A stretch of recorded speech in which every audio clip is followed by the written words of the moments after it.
干什么呢你？啊，在一起了。不好意思打扰了，你们继续啊。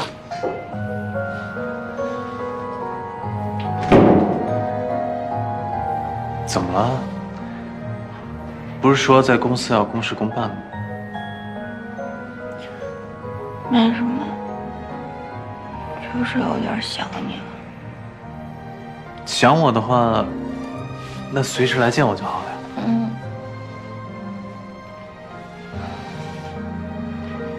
可能是最近有点累了吧。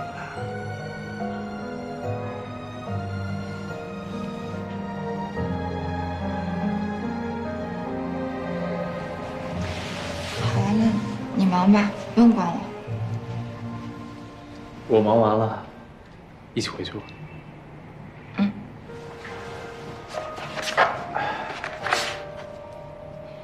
高山，无论以后发生什么事情，请你不要骗我。只要你说，我就相信。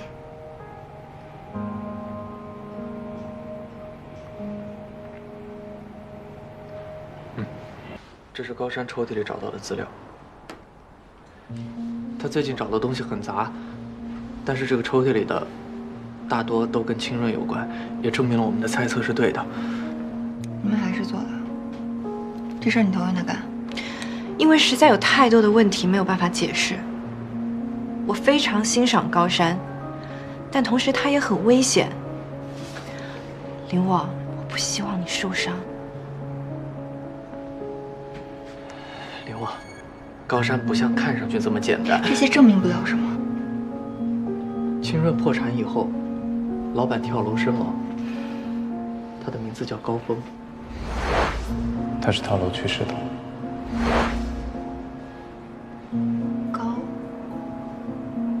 高峰。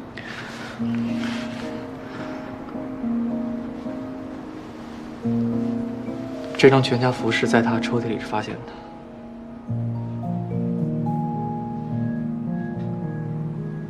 种种迹象都表明，高山有不可告人的秘密。贝小柔，你到底要说什么？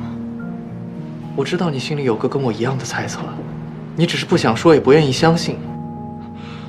我没有办法确认高山和清润有直接关系，但是换作是我也会提前准备好有可能的漏洞。我们不要再胡乱猜测，这些根本就不是实质的证据。有证据。我见过高山的妈妈。如果我们可以找到她，也许所有的答案都会迎刃而解。至于想不想解，决定权在你。